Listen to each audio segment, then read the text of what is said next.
Alright, this is going to be a more in-depth gun review than what I usually do. This is an electric rifle, and it's very old, like 2004 old. This is a complete in-box Pulse R70 made by Well, distributed by Crosman, and rebadged in clear. The whole gun is made of plastic, and it's automatic. There's no semi-auto at all.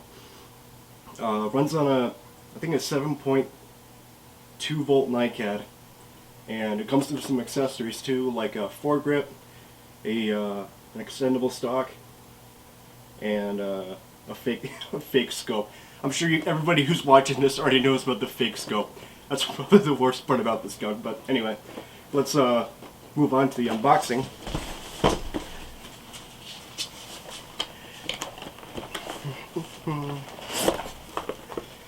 Alright, so I have managed to recreate here a completed package without the manual and paperwork. So the first thing we're going to start off with is the gun itself, and then we'll build it up from there. So, yeah, they're tight packaging too.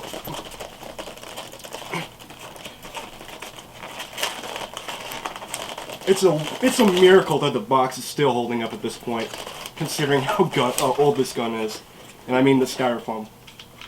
Anyway, here's the gun itself. This is definitely a Well gun. It's got their stubby half barrel on it with a little taper at the end. One thing I want to touch on real quick is that it does mention that it has a free-floating handguard system, and it really does, because I can move it. Let me stabilize it so I can show you this properly. I can move it, and then I can move the handguard, I can pull on it, and it doesn't shift the barrel at all, which is really cool. So, the Riz is made of plastic, inner barrel is made of metal, there's an outer barrel here that's made of metal, and then these handguards are interchangeable with the spring models, so if you wanted to change it up you could do that. Oh, sorry. The cocking handle doesn't work at all. The forward assist doesn't work at all. And then it's got a plastic gearbox on the inside. And then here's the stock mounting hardpoint. So let's go ahead and throw on the stock now. Oh wow, this gearbox is pretty old. This gearbox, you see all that fading or that UV damage it's got? But like the rest of the gun doesn't have it. The smoky transparent parts appear to have aged a bit more gracefully. Right? Back and forth, you know, it's a standard M4 stock. Although it does have this very strange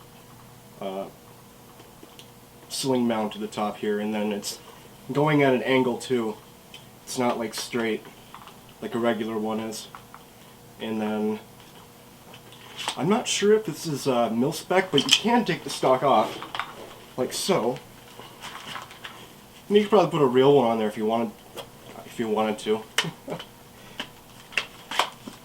Just gotta pull down this lever up right here, really, really hard, and it goes back on. Next up, we're gonna do the foregrip. So how the foregrip works is, well, I'll get to that in a little bit. So, just gotta unscrew this little bottom piece here, and then eventually you'll be able to move it down the rail, and then you can get it to lock in place. And I'll show you how to properly do that in a moment here. But that's how the foregrip goes on. And you can shift this whole thing around as much as you want. And did I just break it? Uh-oh.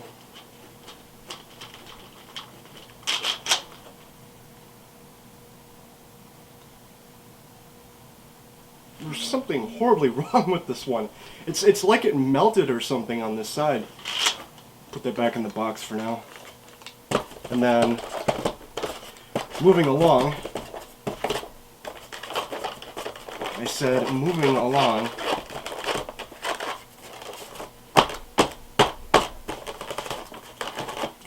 idea how that would have happened. So now we get the mock scope. This is actually your BB hopper, and this works much in the same way as a traditional paintball hopper, in that it's just a scope that holds the BBs and then they fall with gravity into, there's a little cone-shaped tunnel here that the BBs fall down into, and then there's a hole in the scope on the bottom, and they've got arrows on both sides of the scope near about right here. You just want to line up these arrows on both sides with the hopper hole, or the feeding hole, whatever, and then that'll be good to go. You know, it's just like throwing on a regular scope, but you just have to line it up a bit, and that's not hard to do. Worst case scenario, you get your parents to help you out, right? Alright, make sure it's nice and tight. Okay, and then how you'd load that is by just pulling forward on this tab here, and then you could pour your BBs in, and then you shake the gun a little bit, and then it would start to load. Next up we have a 7.2 volt NiCad battery with a large Tamiya. And this was another really common gripe for people, is that the magazine was fake. I'm gonna need both hands for this. The magazine is just a battery holder, and I have no idea why they did that. Although I'm sure there was a cost-saving reason for it. So this little plug on the gun here is going to go into the battery. And it's pretty hard to screw it up, you know, just look for the side with a locking tab on it, and then get it in there. Here you go. If you're having trouble figuring out what side goes to what, just match up the red wire to the black wire on both ends, and then you're going to push the battery connector down into the magazine, and then that should let you sufficiently get the battery inside of it. And we're almost done. We just have to put on the sling. Alright, so remember, you want the buckle here, you want it, see how it's facing down? You want that to be facing down when you're putting the sling on, and then you want the wire here, or you want it facing just like this. Oh, that's upside down. You want it to look just like that. I'm gonna push that hook that I was pressing on earlier. I'm gonna push that into the sling point like so, and I'm gonna do it gently, and then it just kind of snaps onto it. And then again, I'm going to make sure that this buckle, like I said, remember it's curving downward at this point. You want to make sure that that is still facing down, and then you're gonna straighten out the sling, follow it all the way to the back here, make sure it's straight, and then pull it along. And what you're going to do is come over here and repeat that same step that you did. Now again, so I'm moving it in from the right, so I'm going to straighten out my sling, make sure that the bottom of the hardware is still facing away from where my body would be. And then after I've gotten that all straightened out, what I can do now is repeat the same process, and then I'm going to push but this time we're going to go from the top, but it's the same. See how it's fitting down there after pressing it? Just like that.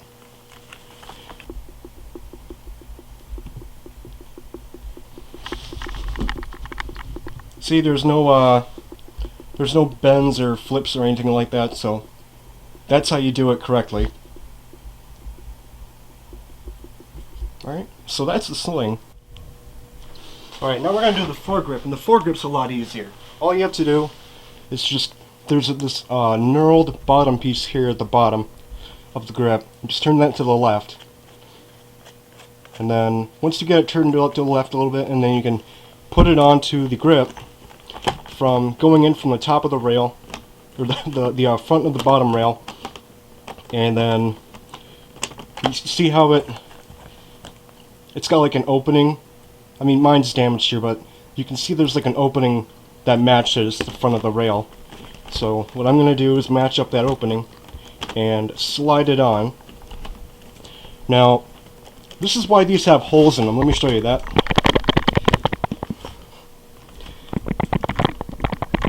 I believe these are called witness holes.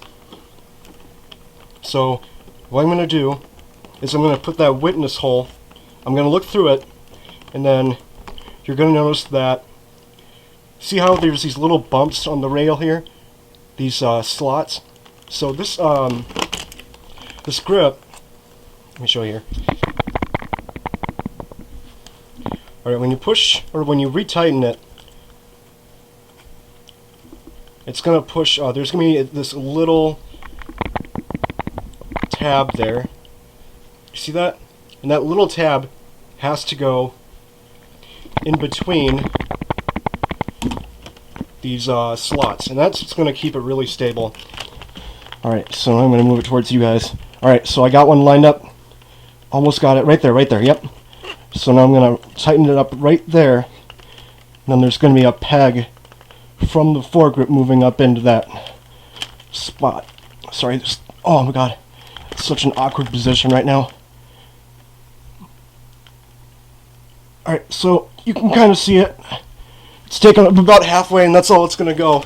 The only thing we have left to talk about for unboxing is the, I'm not sure if this is the exact one, but this does have the same connector, large Tamiya, and then this is a 7.2 volt DC 200 milliamp battery charger.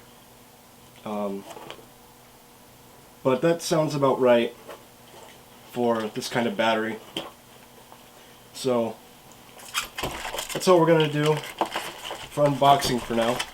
Really ashamed about that foregrip, but now we can start talking about the gun itself, and I'll show you. There are a few steps left before you can use it, but they're really easy, so don't worry about that. Alright, so after using your wall charger for 4 hours, assuming the battery is completely dead, otherwise you would just keep charging it, check on it every half an hour until it started to get warm. The battery's inside of a plastic case, so it's probably not going to get hot, but you want to watch out for warmth, and then you can test it before taking it out. I brought it down for some target shooting, and then I noticed that there's quite a bit of wobble. I'm not sure if you guys can... Oh yeah, I got my pack in front of it. So, as you can see, it's wobbling. The inner barrel here is quite wide. Like, I usually have the same size wad of printer paper going in here, and it was just, it wasn't hard at all to do. Usually I have to stiff them down there, but this one didn't. I think this one's pretty beat, you know what I mean? So, no issues with that, I think. And then chronographed FPS with .12s is 100 to 120. It does have a hop-up though. It does have a hop-up, but the gearbox itself doesn't have enough output power with the spring to launch a .20. It's just too weak. It's only 100 FPS, 120 FPS with a .12. So that's not going to lift a .20. They basically travel in slow motion. Okay, so right about here, the target is about maybe 32, 35 feet away. Let's go ahead and finally shoot this thing.